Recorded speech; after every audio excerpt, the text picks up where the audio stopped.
And also make sure to sub to the channel, okay? This is the main channel, the Vaush pit, and I don't know, some of the clip channels. Get over there too. You're not a fan of Jordan Peterson, right?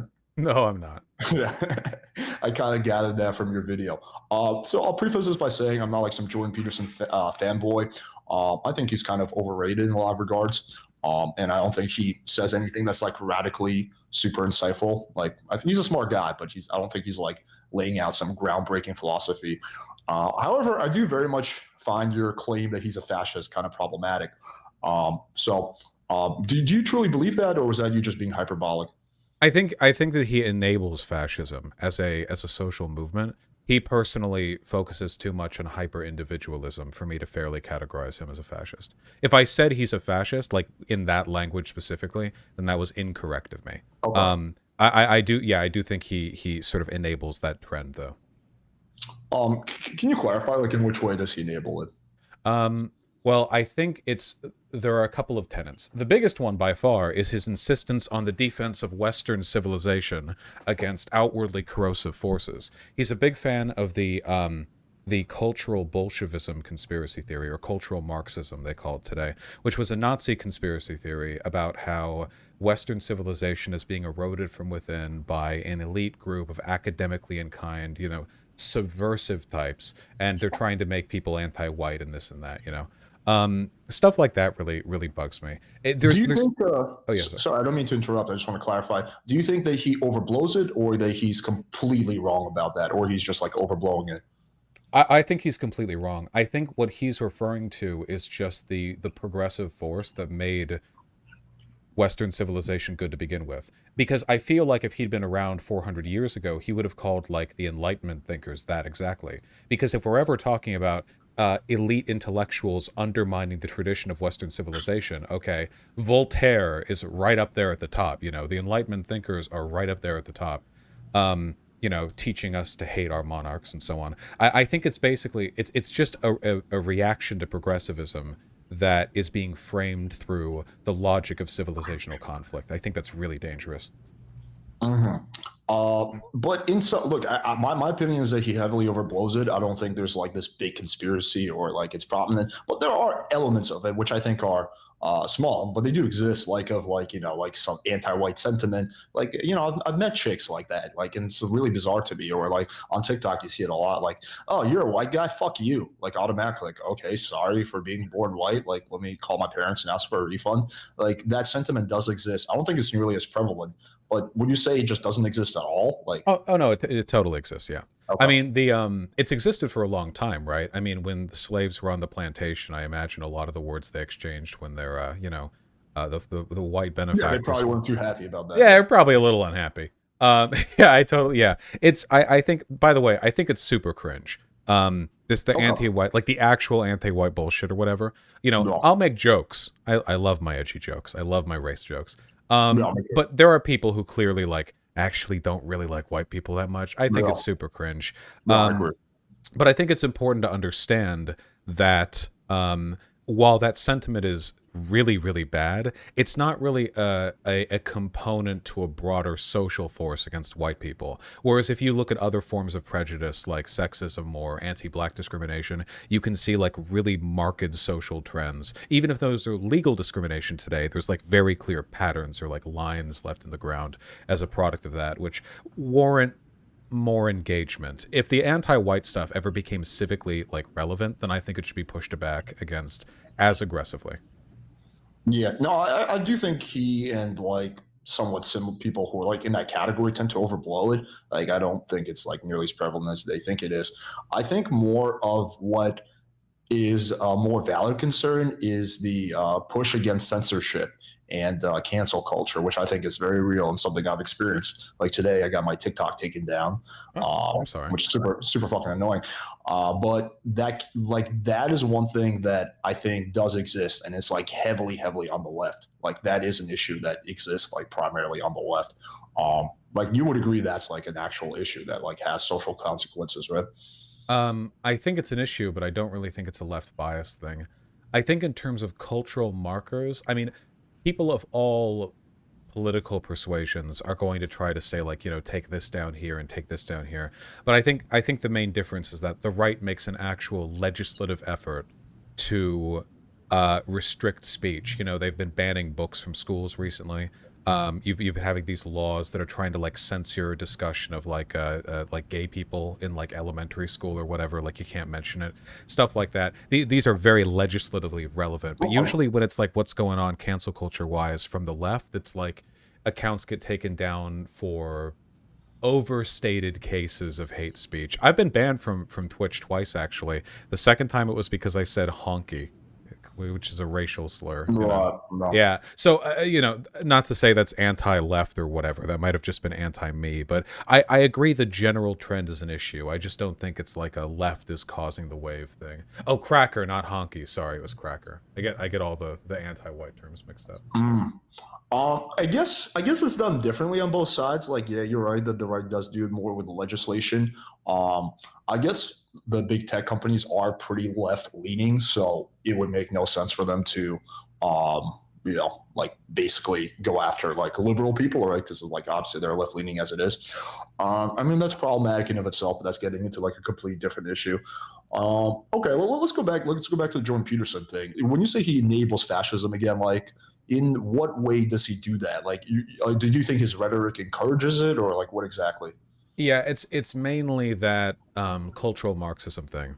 Because if you think Western civilization is being rotted away from within by an elite group of academics who are promoting anti-West and anti-white ideology, there are two things that follow from that.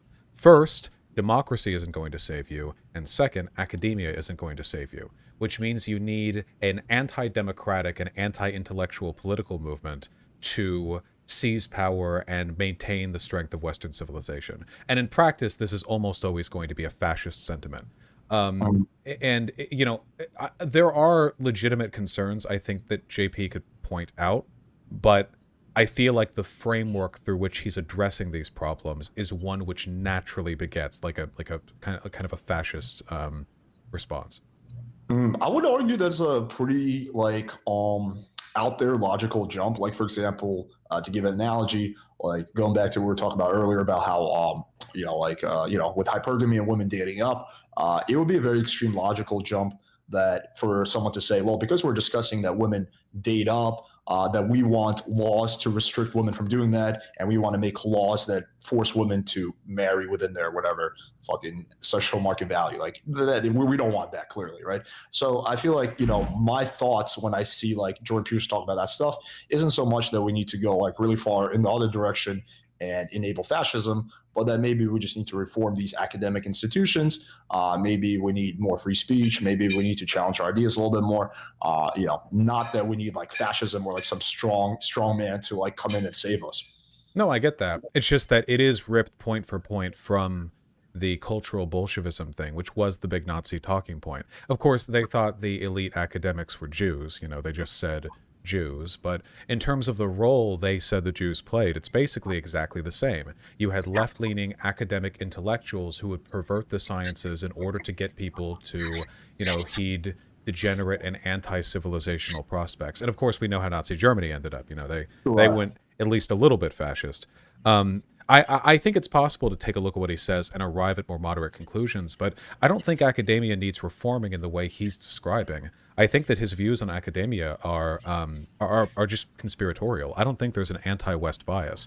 I think there's a bias towards introspection, which we confuse with anti-West bias because we're so used to the jingoism of American exceptionalism that when you start hearing people say like, hey, this country's actually kind of fucked up in a lot of ways. Like it seems like it's an attack, but I think it makes us stronger. I'm happy that discourse exists, even if sometimes some elements of the discourse get kind of weird. Yeah, no, I think there definitely should be discourse. I think discourse is a good thing. I think the discourse becomes problematic though when one side is being silenced.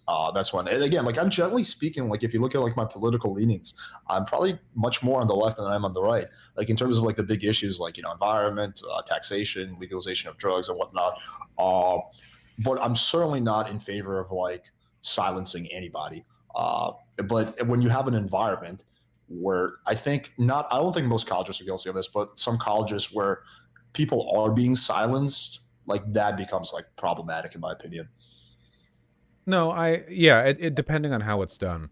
I'm sensitive to this especially historically, because back in the 1950s during the McCarthyist era, the group most frequently censored were leftists, right? You know, we were fighting the Soviet Union, so communist professors were getting axed left and right. And I fully support the free participation in discourse. Oftentimes, the issue I have is that there's this mix-up where a person will be kicked from academia because they suck, but then they'll say it's because they're being silenced. To an extent, Jordan Peterson did this as well. And this is not meant to be an attack on him. I think this is fairly uncontroversial. He's not famous for his academia. He's famous for his self-help and political advocacy. The academic stuff he did for decades pretty quietly before the whole piece. Yeah. So he left academia just a couple of months ago. And he talked about how the university was inhospitable and how, you know, he was being silenced and the college wouldn't let him do anything. And I don't believe him. He was a huge draw for University of Toronto. I think he left because he makes way, way, way more money and gets way more of his political goals achieved being an advocate publicly than he could by teaching a classroom of 30 people and dealing with their classwork. Like, I think he just left because he wanted to, but he treats it like it's him being excised from academia, and that frustrates me because it's like, you know, how, like, yeah, you know? Yeah, I don't have enough info to dispute that. You might be right on that. I mean, logically, it would kind of make sense. Like, you'd feel like he's just outgrown that. Like, he's just so much more popular. Like, he's just like one of the most, like, frankly, one of the most popular people, like, in terms of like YouTube and whatnot. So it would make logical sense for him to just like not want to, you know, teach a class of 30 people anymore. I guess like this kind of goes into one of my pet peeves with like the hard left, I guess, or whatever, the far leaning left, is a tendency to throw out labels, but it's always like, you know, like this labels are just like thrown around so easily. So I guess like, I don't know, that's something that I would just like say, like maybe be a little bit more weary of, like going forward, just like because the label of fascism has like a very, very negative implication. Obviously, it's like, so. To some people, you know, some like it. I do agree. It's something I've tried to wheel back a little bit. I stick by the enables fascism thing, but I do think there's a meaningful difference between being one and enabling one. You know, technically Nietzsche enabled Nazi Germany because they his sister reprinted his work and they misinterpreted the Übermensch thing, but Nietzsche was not a Nazi, actually, not even close. Yeah, you can make the argument about like Karl Marx enabled like Stalin or whatever. You can make that argument about like a whole bunch of things, I think. Yeah. No, I agree with stuff like that. It's happening all over these days. I mean, like right now, elementary school teachers are getting called groomers for saying that like men can marry men. You know, the whole Republican Party is. It's no. I'm telling you, I agree. It's like the politicization thing. Like we're not even having conversations anymore, right? It's just insane partisan bickering all over the place. Yeah, no, I agree. It's interesting. Yeah, we're really not disagreeing on much. I guess, do you have any questions for me?